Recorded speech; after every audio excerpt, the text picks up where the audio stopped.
New this morning, your commute through Lone Tree may take a little extra time after a water main break. It happened last night on Yosemite near Maximus Drive. It's a pretty well-traveled area west of the C-470 and I-25 interchange, not far from the Park Meadows Mall.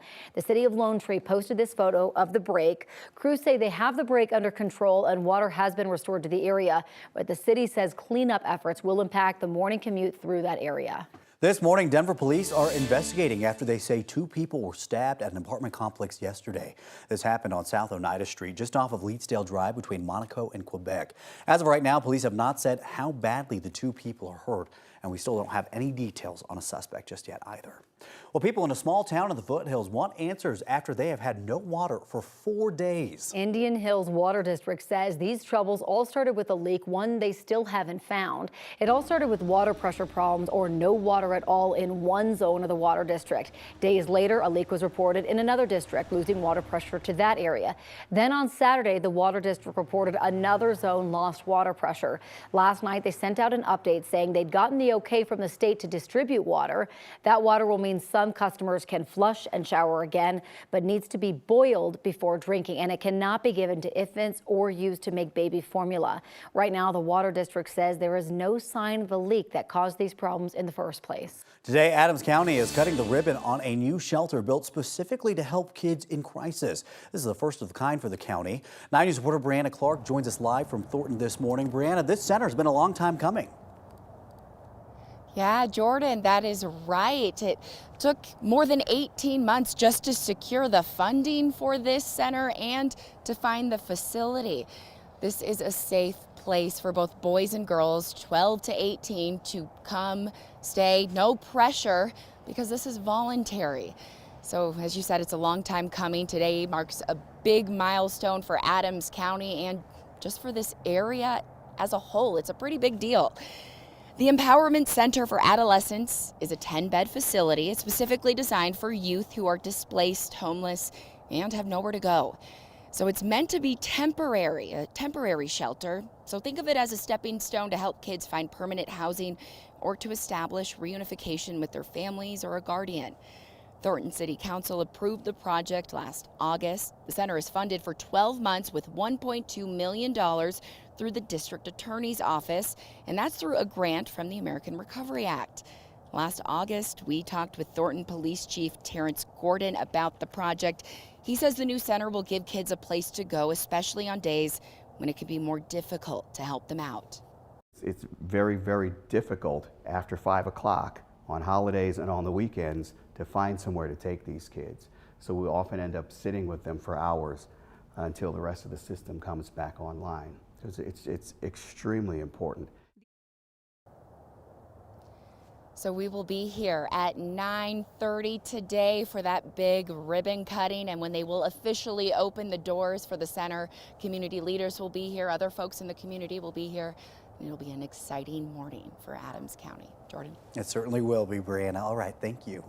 Today, the city of Aurora will consider turning a hotel into shelter space for people experiencing homelessness. The city council is set to discuss a plan to buy the Crown Plaza Hotel on 40th at Chambers. The city wants to create a homeless navigation center, a one-stop shop for shelter and other resources. Back in October, the state said it would give Aurora $15 million to start up this project. The city said it will include 150 shelter beds with dozens of other rooms for people transitioning into permanent housing. This week, several communities will be sending out volunteers to get a snapshot of homelessness in our state. Aurora, Denver, and Jefferson County will all hold their annual point-in-time counts this week, tracking how many people are in shelter or on the streets in one night. People who live at the Richfield Apartments in Aurora have been fighting to stay warm since October. That's when we first told you about a boiler issue that cut off heat to several buildings. 3 months later, neighbors say the problem still isn't fixed.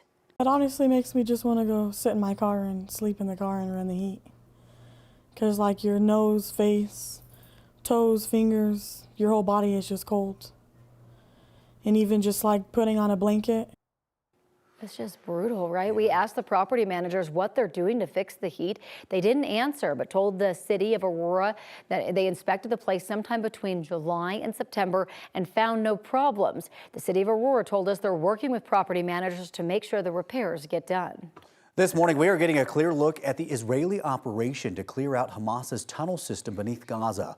Videos shared by the Israel Defense Forces show long tunnels, some of which lead to rooms with mattresses, blankets, and food wrappers scattered on the floor. The IDF says explosives and other obstacles were also found inside of that tunnel.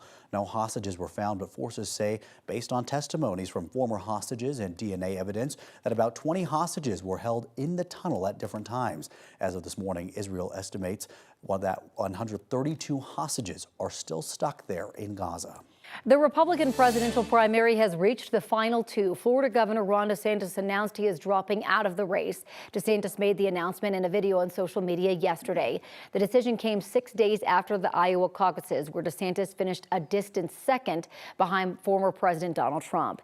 In the video ending his campaign, DeSantis endorsed the former president and criticized former South Carolina Governor Nikki Haley, the only other Republican candidate left in the race. Next up is the New Hampshire primary tomorrow. That's right. Both candidates have been campaigning hard and letting the attacks fly. He claimed that Joe Biden was going to get us into World War II. I'm assuming he meant World War III. He said that he ran against President Obama. He never ran against President Obama. You don't be surprised if you have someone that's 80 in office. Their mental stability is going to continue to decline. But she's made an unholy alliance with the rhinos, the never-Trumpers, Americans for no prosperity, globalists, the radical left communists, and they want to get liberals and Biden supporters. That's what they want. Trump won New Hampshire back in 2016 in a much more crowded field. A new poll from CNN and the University of New Hampshire has Trump leading Haley by 11 points. And one thing we want to know about the weather, how about a peek at the weekend ahead? Not all that bad, 42 degrees with mostly sunny skies on your Saturday, even warmer on Sunday. How about a high of 50? And we'll keep the sunshine around. And just south of Federal Heights, we are seeing a bit of a slowdown heading southbound right near I-25, but that speed time's coming in at 60 miles per hour. It's still going to take you about a 10-minute drive if you're heading into the city this morning. Well, it is officially time to take down your Christmas lights. The 118th annual National Western Stock Show has wrapped up. This year's stock show saw more than 671,000 guests over the 16-day event. That's in the top 10 historically for attendance numbers. This year's junior livestock auction saw $1,374,000 bid, the second highest sale in stock show history. And not only is that number impressive, it's impressive given the temperatures we experienced last week, that anybody would get out of their house to head to the stock show. That is how popular this event is. Yeah, it just shows you nothing stopping people from going out there. My family went out there several times. We went to the petting zoo, we sat on the bull, we did the face painting, we rode the bull. I mean, we did it all. And then on top of the auction, which was such a blast on Friday night, and we raised so much money. Incredibly successful event, and congrats to you. You did a wonderful job. Your first time doing that. Thank you. It was so much fun. And they say it's the fastest 30 minutes in TV, and boy, is it. I heard from a lot of people. They hope this is the first of many years for you to do that. I hope so. I had so much fun.